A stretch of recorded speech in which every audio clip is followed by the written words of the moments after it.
Alors, bienvenue. On va parler SEO aujourd'hui. Mais attention, pas le SEO que vous connaissez. L'intelligence artificielle est en train de tout chambouler, vraiment tout. En 2025, les règles du jeu changent complètement.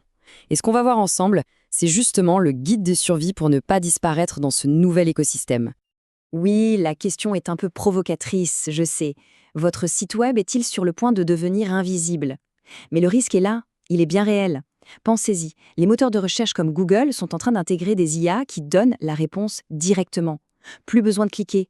Ça change absolument tout dans la façon dont on cherche et trouve de l'info. Le vrai enjeu, c'est ça.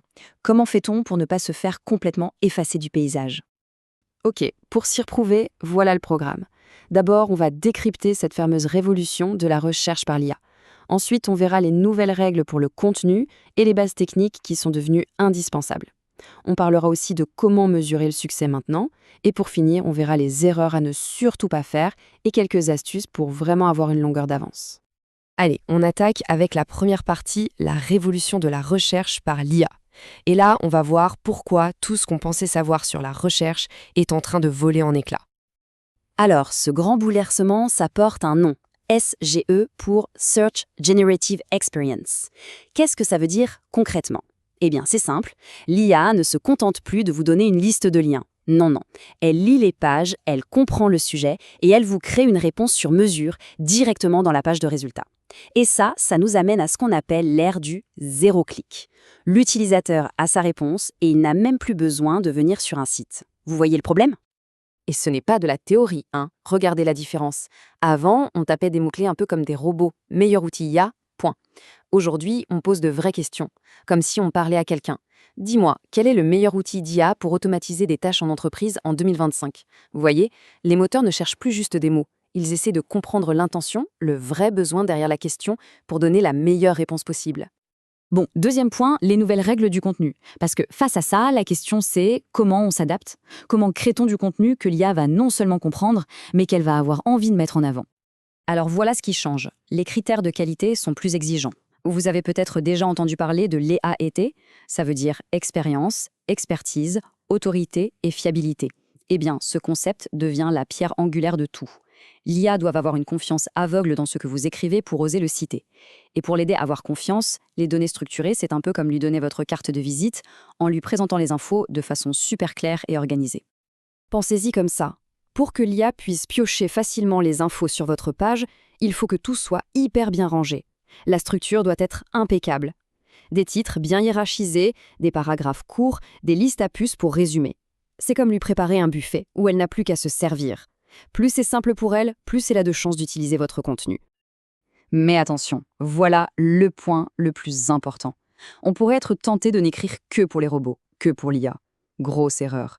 Les moteurs comme Google sont très clairs là-dessus. Ils pénalisent les contenus qui sonnent faux, qui sont artificiels. La priorité, ça doit toujours être l'humain qui va lire. Alors, comment fait-on pour plaire aux deux? Cet équilibre, on le trouve en enrichissant le contenu. Il faut être pédagogue, clair, mais surtout, il faut apporter de la vraie valeur ajoutée. Des exemples concrets, des études de cas, des données que personne d'autre n'a, des avis d'experts. L'IA peut aider à organiser les idées, bien sûr, mais c'est l'expertise humaine qui fera toute la différence. Ok, on a le contenu. Mais le meilleur contenu du monde sur un site qui rame ou qui n'est pas sécurisé, ça ne sert à rien. C'est pour ça qu'on passe à la troisième partie, les fondations techniques. C'est le socle, et aujourd'hui, c'est absolument non négociable. La checklist technique pour 2025, elle est assez directe. La vitesse, d'abord. Un site qui met plus de 2 secondes à charger, c'est déjà trop lent. L'optimisation mobile, ce n'est même plus une option, c'est la base. La sécurité, avec le HTTPS, c'est une question de confiance. Et l'accessibilité, c'est super important. Non seulement pour les utilisateurs, mais aussi parce que ça aide les IA à mieux comprendre comment votre site est fait. Tout doit être impeccable. Bon, on a une bonne structure, un bon contenu, une technique au top. Mais comment sait-on si ça marche? La quatrième partie, c'est justement ça, mesurer le succès en 2025.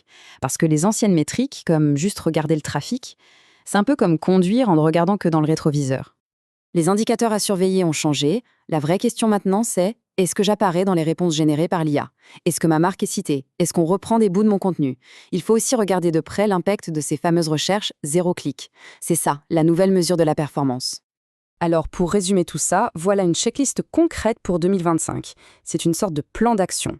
On y retrouve chaque point essentiel, la structure, le contenu, l'IAT, la technique, les snippets, la mesure. Avec pour chaque, les actions à mettre en place et même des outils pour aider. C'est vraiment la feuille de route pour s'assurer de ne rien oublier. Allez, on termine avec la dernière partie. Les erreurs à ne pas commettre et quelques conseils pour aller plus loin. C'est là qu'on peut vraiment faire la différence. Certaines erreurs peuvent paraître évidentes, mais en 2025, elles sont rédhibitoires. Le bourrage de mots-clés, ignorer le mobile, c'est fini. Mais la plus grosse erreur, le plus grand piège aujourd'hui, c'est de publier du contenu généré par IA tel quel, sans aucune relecture, sans aucune valeur ajoutée humaine. C'est le meilleur moyen de se faire pénaliser. L'authenticité, c'est la clé.